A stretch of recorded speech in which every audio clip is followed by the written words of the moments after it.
Hello and welcome to the video that goes with assignment 3.5, force diagrams and statics. We're going to go through a little bit of information here that you may already know, but it will be good to review in terms of what's happening with assignment 3.5 in particular. So let's start with this picture. And I took this out of a book that I have. It's Conceptual Physics by Hewitt. And this is one of the workbook problems that he has with it.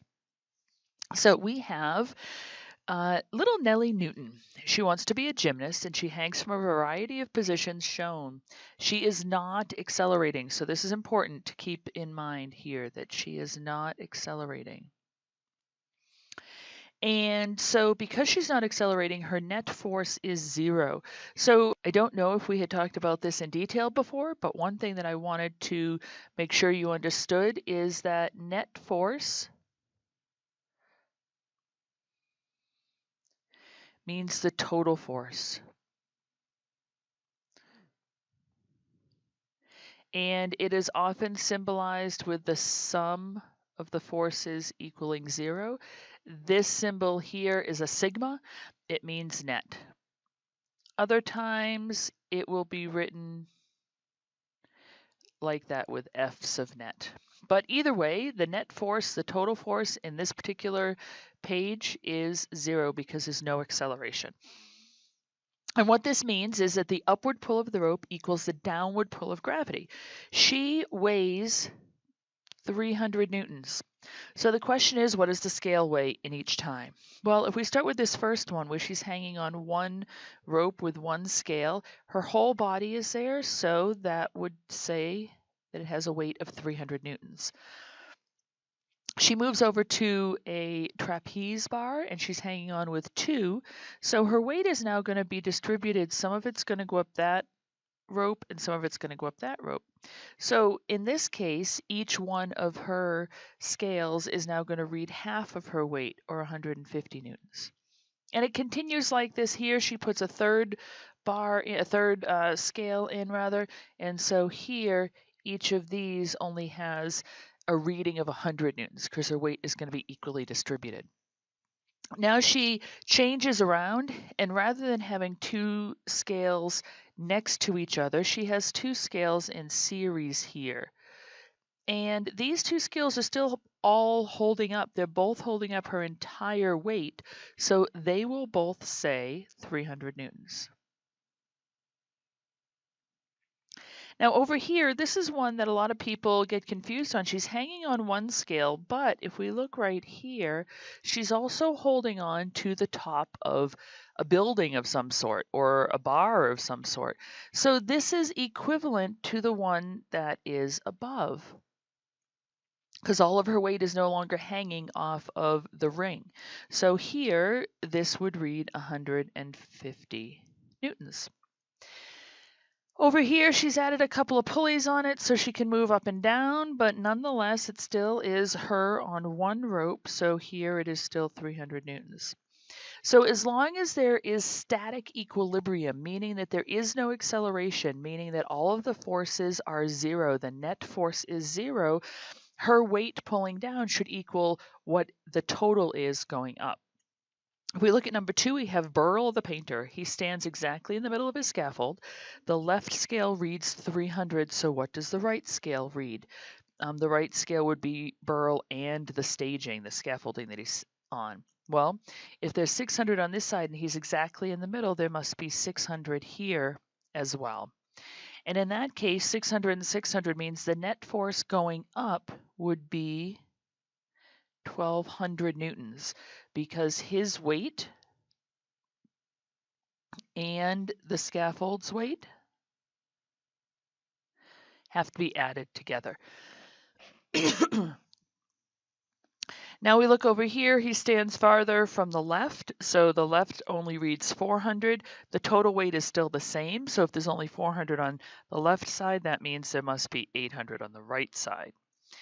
And finally, he really gets silly and he dangles from the right-hand side. And so now this left side scale will read nothing. It's as if there's nothing attached to it at all. So this right-hand scale would read 1,200 newtons. He better hope that that rope is strong enough to withstand the 1,200 newtons worth of force that he's putting on that one end. Because if it can't, if it is not strong enough to, it will break and he will go tumbling down to the ground. Probably not be too happy about that either. So again, the net forces when it's in equilibrium, static equilibrium, and I better write that down.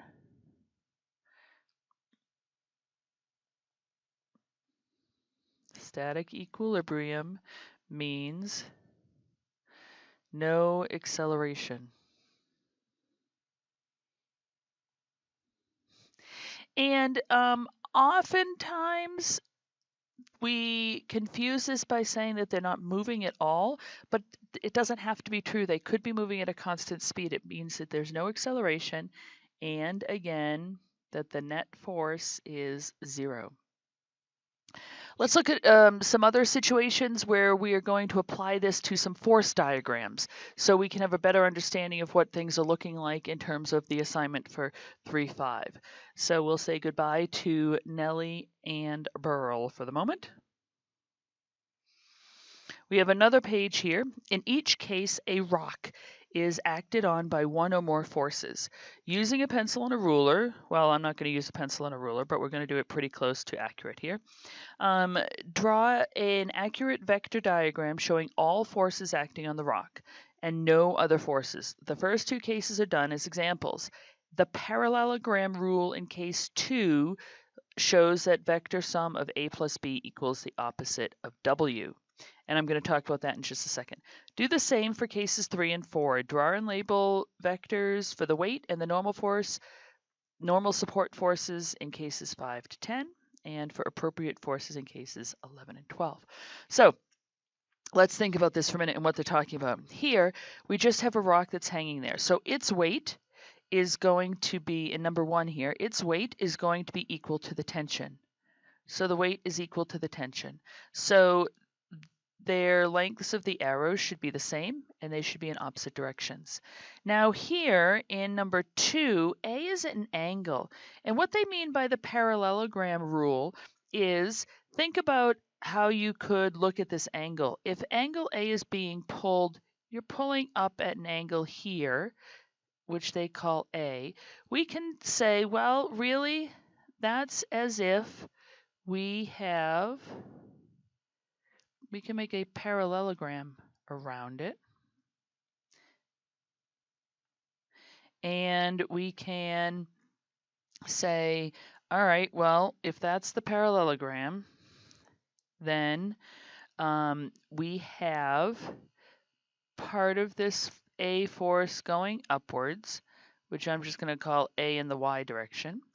And we have part of this A force going to the left, A in the X direction.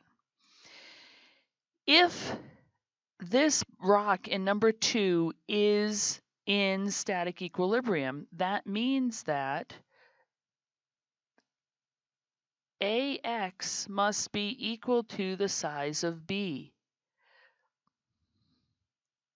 So again, the size of AX must equal the size of B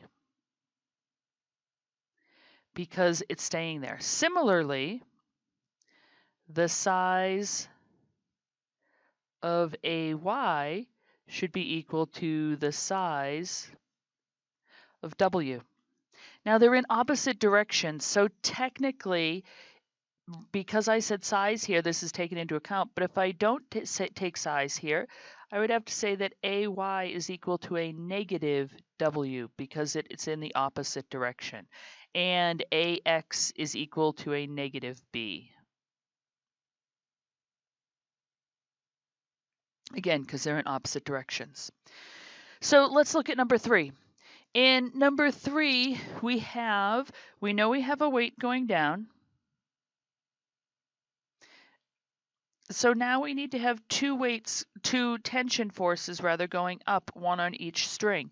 That tension force should be equal to, in size, the weight. Okay, that's a little bit hard to see. Let me change colors there for you, sorry.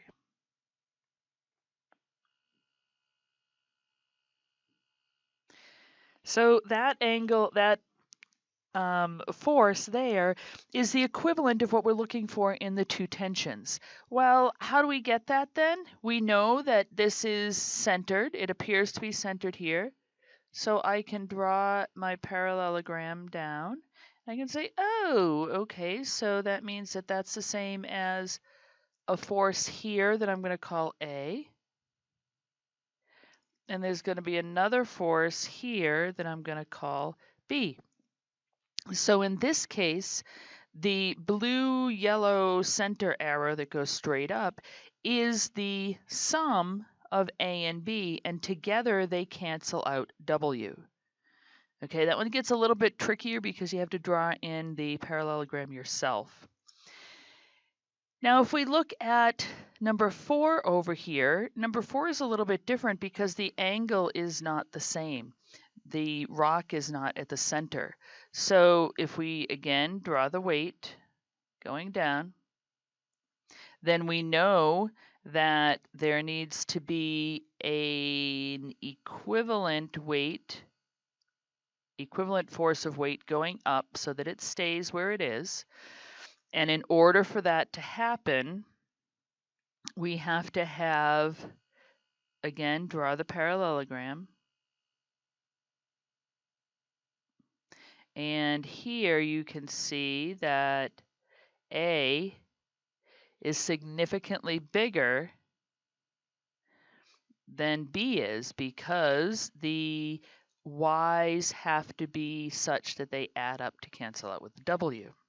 So for all of these, your AY, A in the y direction, plus B in the y direction should be equal to the size of W, or a negative W.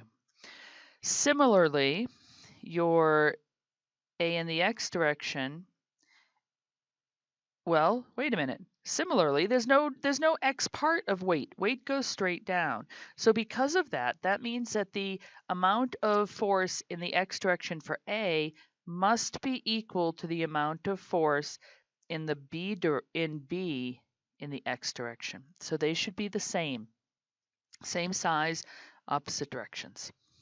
Okay. We continue on. Now we look at number 5. 5 is on the ground. So the rock for number 5 has a weight. And it has a normal force. Remember, the normal force is the force due to the surface. It is going to go straight up, and it will be the same size as the weight because it's not going anywhere.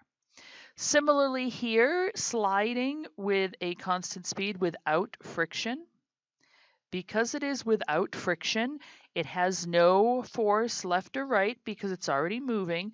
So again, we have the same situation as what we just did over here, where we have a weight and a normal force, and they are equal.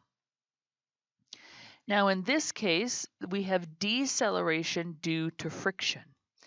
Deceleration due to friction is a question of what's going to go on. According to the directions, we're supposed to draw and label vectors for weight and normal support forces in numbers 5 through 10. So here, even though it's decelerating according to friction, we still just have weight going down and a normal force going up that are the same length. Now in number 8, it gets a little bit different because now it's static on a hill. So because it's on a hill and friction is preventing it from sliding, we have to be a little bit more careful here. We know it still has the weight force, which goes straight down. The normal force in this case, however, is perpendicular to the surface, just like always. If we just had those two forces, the rock would roll down the hill. there has to be another force in place here, and we know what that is already. We know that it's friction, and friction is going to work against it moving. So it's going to go backwards. Okay. Now, number 9, the rock is sliding with no friction. So in this case, rather than having friction to the left, we have our normal force, and we have our weight, and it's going to allow it to fall. We have number 10, another situation, and here we still have our weight, which goes straight down. We have the normal force between the rock and the surface. But we also have a normal force from the box. Okay, this box is pushing up against it, against the rock, so that we have a normal force there as well. Number 11, a rock in free fall. A rock in free fall means that there's no air resistance at all. It's just gravity pulling it down. So the only weight on it, the only force on it is weight. There's no normal force because there's no surface. Number 11, it's falling at terminal velocity. When objects start falling in real life in the air and they eventually reach the same speed as when they eventually reach as fast as they're going to go due to air resistance and their size and shape and things like that, they follow what we call terminal velocity. So in this particular case, this means that there is air resistance. So we have weight going down, and we have a resistance going up, which we'll call air resistance.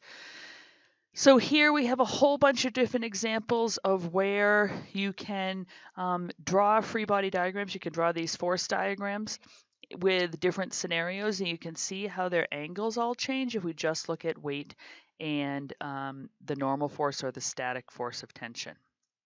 Now let's get into some problems that are more like what you're going to have to solve in 3-5. Okay, we have Rose, and I know Rose is a beautiful picture here. This is my artistic abilities. Rose is sledding down an ice-covered hill, inclined at an angle of 15 degrees with the horizontal. Okay, so we know that this is 15 degrees. If Rose and the sled have a combined mass of 54 kilograms, what is the force pushing them down the hill? So let me think about this for a minute. We know that we are looking for a force that's going down the hill. And I'm going to say, okay, there's got to be some force working here. I'm going to call it FD.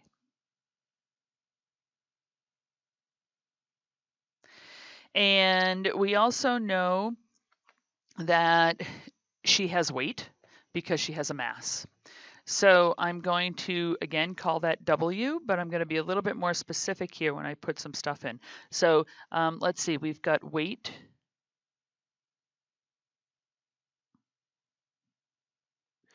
Weight is mass times gravity. We are going to fill in some numbers here shortly. I just want to put some drawings on here and put the force diagram together first.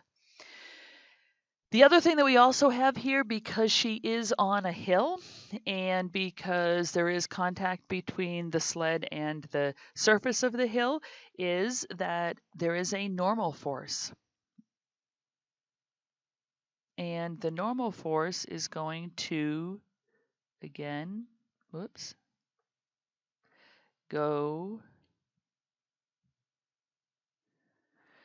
perpendicular to the surface. So what do we know and what are we looking for and how do we solve them? Well, we know that the mass is 54 kilograms. We know that gravity is approximately 10 meters per second squared. We know that the angle is 15 degrees. We're looking for FD. And so I want to put all of these things together into a triangle so we can see how these are actually working and what's going on with them.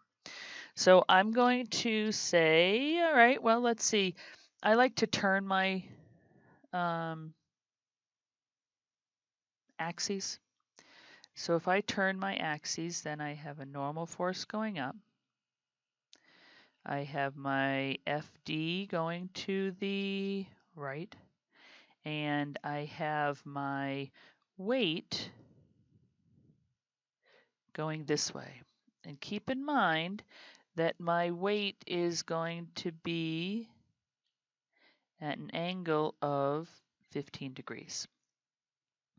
So I've drawn these arrows so that they're all starting at the same point, but that's not really helping me out much here because I want to know FD, so I need to figure this out in terms of how they relate to each other.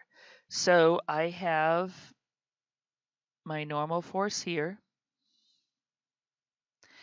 I have my weight here, and I have my FD here. This is my 15 degrees. So thinking back to what we did in class the other day, and we're looking at sine, cosine, or rather not in class, in the other video, looking at sine and cosine. Here, I'm looking for FD. FD is opposite the angle that I know.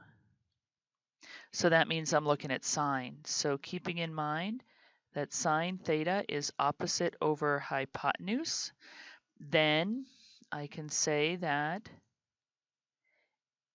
H sine theta is equal to O. So hypotenuse times sine theta is equal to O.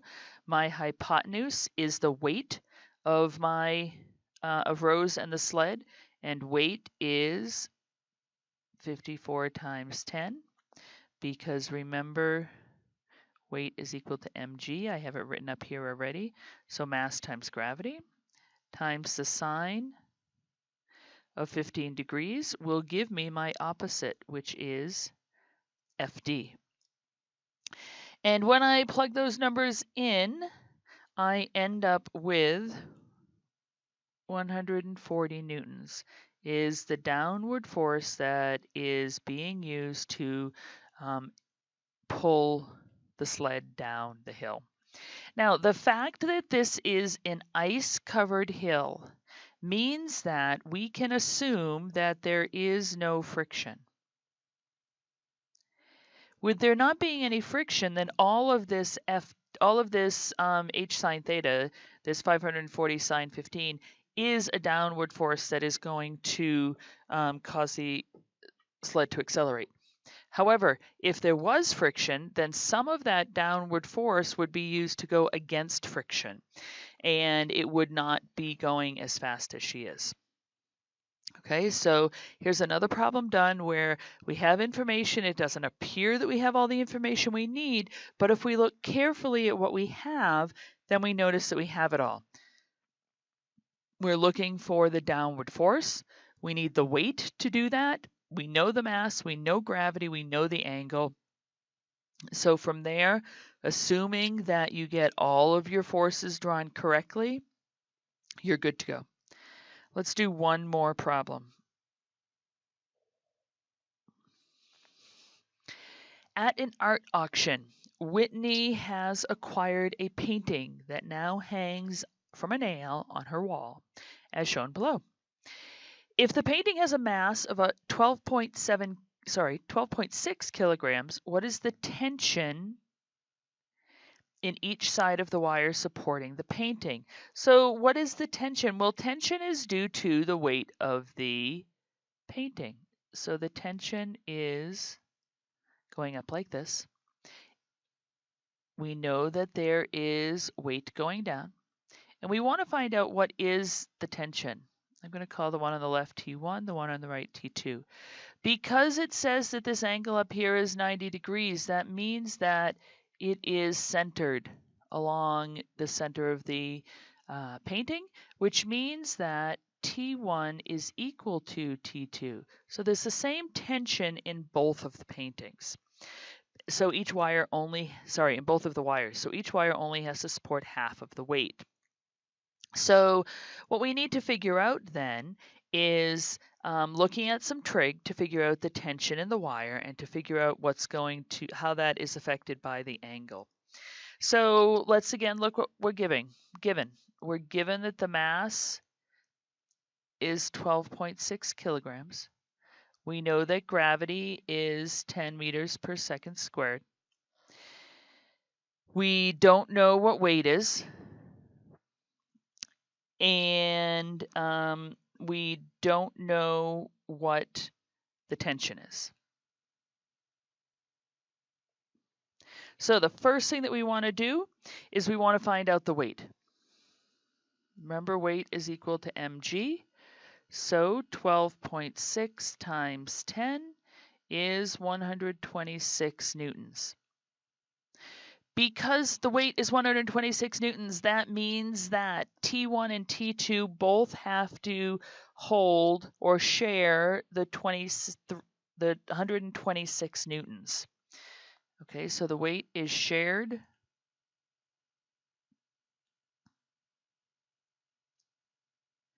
between T1 and T2. Now, so you would easily think that, well, what this means then is that each wire must hold 63 newtons.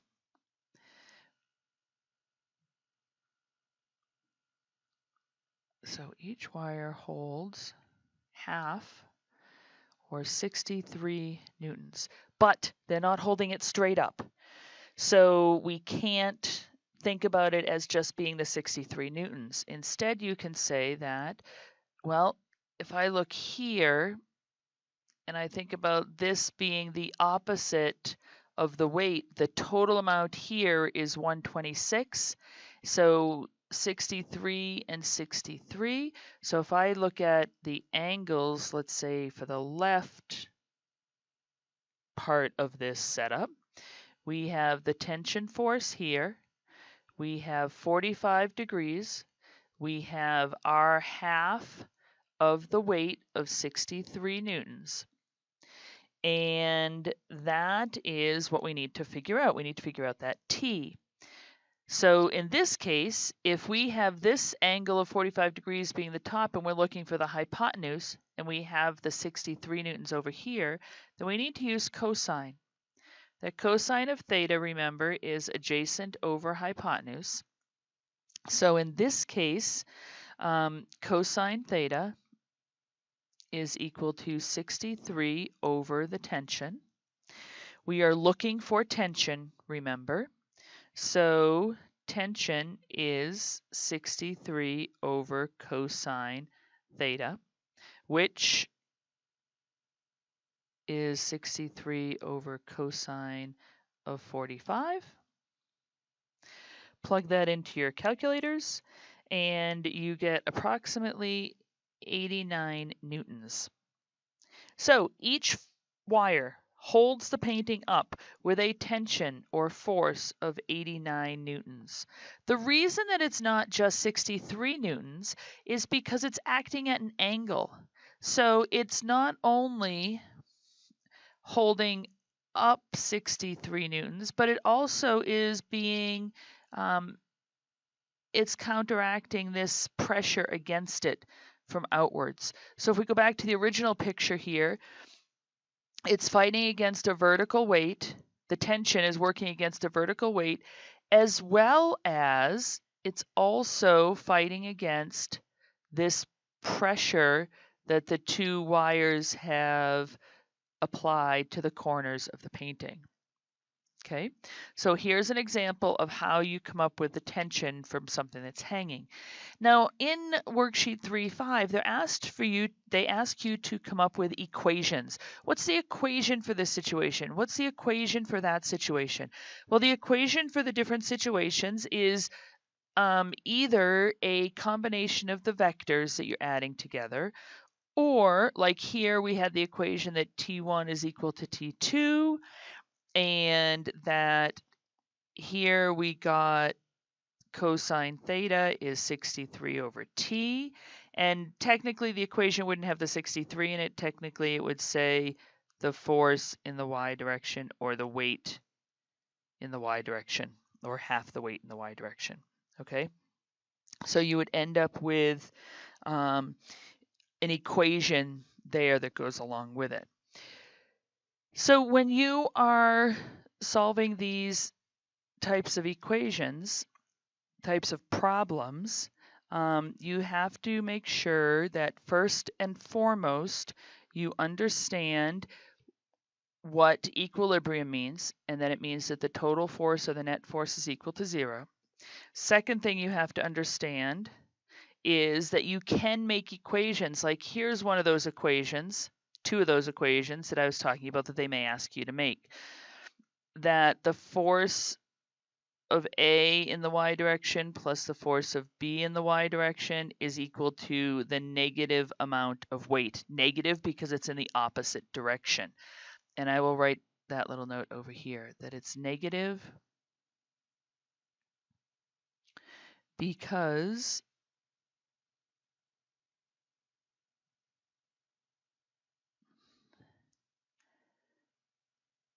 they are in opposite directions.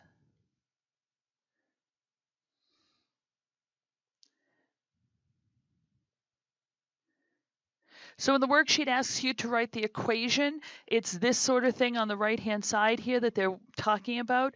Draw your force diagram. Make sure that you have an understanding of all of the forces going on, and then figure out what is equal to what. Let me quickly draw one more. Yeah, let me quickly draw one more. So in worksheet 3-4, you had something about an elephant.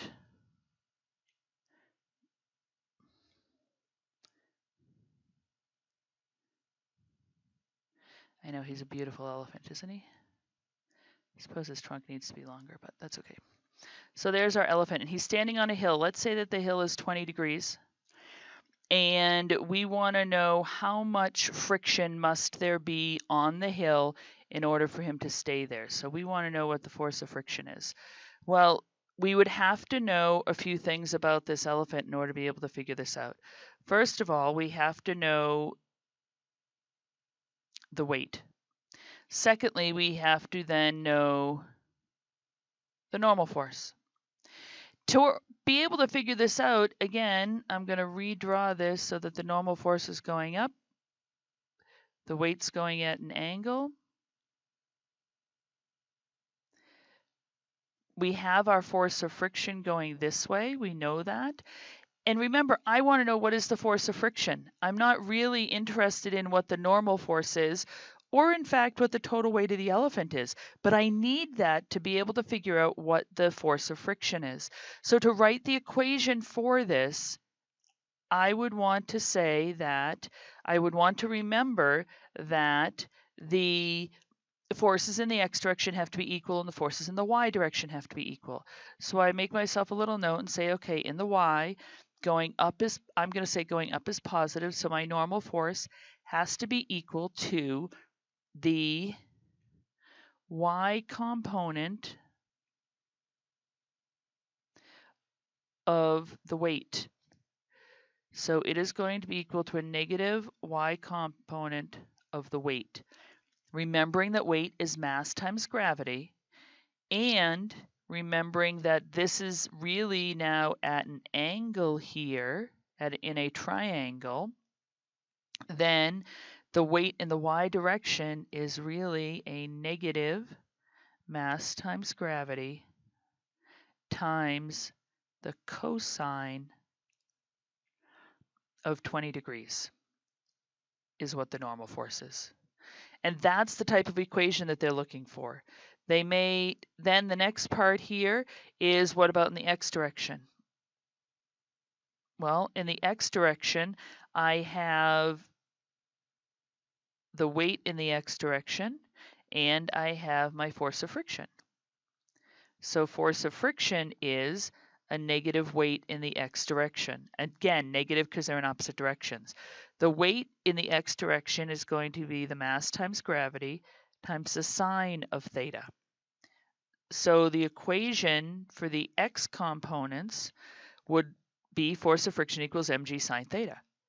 Sorry, negative.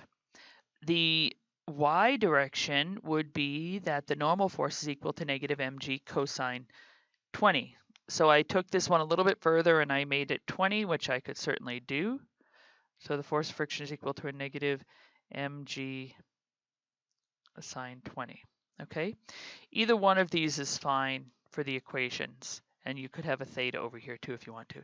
So this is what they mean by put equations in the y direction and equations in the x direction, and then they're going to ask you to plug numbers in and to solve it. Always draw your picture first with force diagrams, and then once you have your force diagram drawn, if you first draw it like it is here on the tilted picture, next, please make sure that you rotate it so that the x and y axes are like we normally think of it, horizontal and vertical. If you have any more questions, or if you have any questions on 3.5, please make sure you email them to me and I will help you out with them. Otherwise, good luck with it and have a good day. Bye.